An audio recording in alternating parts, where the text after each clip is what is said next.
ಶಿವಣ್ಣ ಅವರು ಜೈಲರ್ ಸಿನಿಮಾದಲ್ಲಿ ರಜನಿ ಸರ್ ಅಷ್ಟೇ ಸಖತ್ತಾಗಿ ಪರ್ಫಾರ್ಮೆನ್ಸನ್ನು ಕೊಟ್ಟಿದ್ದರು.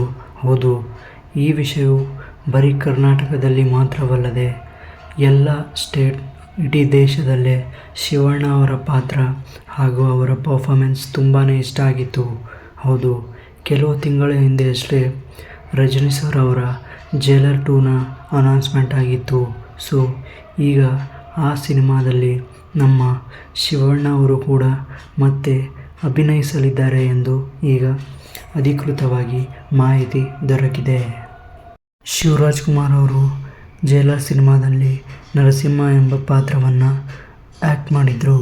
ಹೌದು, ಈಗ ಶಿವರಾಜ್‌ಕುಮಾರ್ ಅವರು ಅದೇ ಕ್ಯಾರೆಕ್ಟರ್ನ ಮತ್ತೆ ಜೈಲರ್ 2 ಸಿನಿಮಾದಲ್ಲಿ ಕಂಟಿನ್ಯೂಷನ್ ಮಾಡ್ತಾ ಇದ್ದಾರೆ.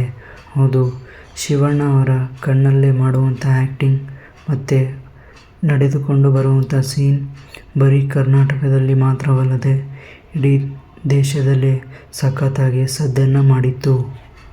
ಈಗ ಶಿವಣ್ಣ ಅವರು ಜೈಲರ್ 2 ಸಿನಿಮಾಗಾಗಿ 14ರಿಂದ 20 ದಿನಗಳ ಕಾಲ್ ಶೀಟನ್ನು ಕೊಟ್ಟಿದ್ದಾರೆ ಎಂದು ಈಗ ಎಲ್ಲ ಕಡೆ ಮಾಹಿತಿ ಹರಿದಾಡುತ್ತಿದೆ. ಶಿವಣ್ಣ ಅವರು ಯಾವುದೇ ಪಾತ್ರವನ್ನು ಮಾಡಿದರೂ ಸಹ ಆ ಪಾತ್ರವು ತುಂಬಾ ಇಂಪ್ಯಾಕ್ಟ್ಫುಲ್ಲಾಗೇ ಇರುತ್ತೆ ಹಾಗೂ ಜನರಿಗೆ ತುಂಬಾ ಮನಸ್ಸಿಗೆ ಇಷ್ಟವಾಗುತ್ತೆ ಅಂತಲೇ ಹೇಳಬೇಕು. ಈಗ ಅದೇ ರೀತಿ ಮತ್ತೆ ಜೈಲರ್ 2 ಸಿನಿಮಾದಲ್ಲಿ ಶಿವಣ್ಣ ಅವರು ಅದೇ ನರಸಿಂಹನ ಪಾತ್ರನ ಮತ್ತೆ ಹೆಚ್ಚು ಇಂಪ್ಯಾಕ್ಟ್ಫುಲ್ಲಾಗಿ ಮಾಡೋಕ್ಕೆ ಶಿವಣ್ಣ ಅವರು ಈಗ ರೆಡಿಯಾಗಿದ್ದಾರೆ ಅಂತಲೇ ಹೇಳಬೇಕು.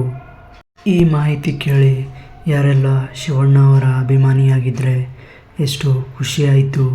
ಈ ಸಿನಿಮಾಗಾಗಿ ಯಾರೆಲ್ಲ ವೇಟ್ ಮಾಡ್ತಾ ಇದ್ದೀರಾ ಎಂದು ಕಾಮೆಂಟ್ನಲ್ಲಿ ಬರೆದು ತಿಳಿಸಿ. ಹೀಗೆ ಹೊಸ ಮಾಹಿತಿಯೊಂದಿಗೆ ಬರ್ತಾ ಇರ್ತೀನಿ. ಬಾಯ್ ಬಾಯ್, ಟೇಕ್ ಕೇರ್.